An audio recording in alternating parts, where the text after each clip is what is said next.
देखो, चूक हो जाए तो देवराज इंद्र पद से भी दुर्गति हो जाए। यहाँ के चक्रवर्ती सम्राट महाराज नहुष बहुत यज्ञ की और बहुत पुण्य किया, उसके प्रताप से वो त्रिभुवनपति देवराज इंद्र पद पर बैठे। और जब इंद्र बन गए तो वासना तो बहुत प्रबल होती है ना, तो उनको लगा जब इंद्र बन गए तो इंद्र की पत्नी इंद्राणी हमारी पत्नी होनी चाहिए। उन्होंने सूचना भेजी, वो अपने गुरुदेव बृहस्पति की शरण में गई। तो उनका इस समय वो त्रिभुवनपति पद पर विराजमान है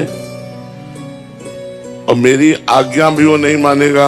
अब तुम ही उपाय करो जिससे तुम बच जाओ, उसको समय दो। तो समय दिया। अब वो जब समय आया तो काम की वेग वृत्ति फिर बृहस्पति की शरण में गई। उनका भगवान वो तो समय भी आ गया। उनका उसको बोलो कि देव ऋषियों को पालकी में जोत करके लाओ तो हम तुम्हें स्वीकार करेंगे।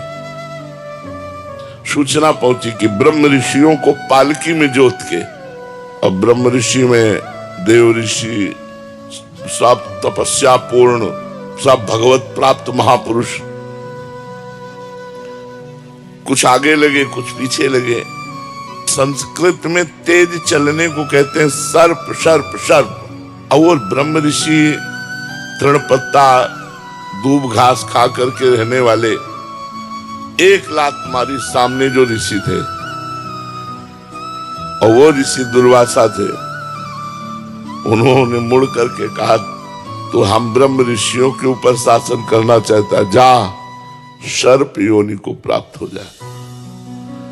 तो सीधे देवराज इंद्र पद से अजगर की योनि को प्राप्त हुए।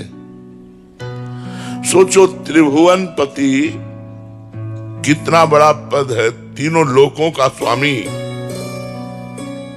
और कर्म बिगड़ गया तो अजगर की योनि को प्राप्त होता है। तो भगवान से विमुख होकर हम भारत के कोई बहुत बड़े पदाधिकारी हों और भगवान से विमुख हों और मनमानी आचरण करते हों तो हमारी दुर्गति पक्की है ना। तो मनुष्य जन्म लौकिक उन्नति के लिए नहीं मिला है, ये तो अपने आप भाग्य के वशात होती जाएगी।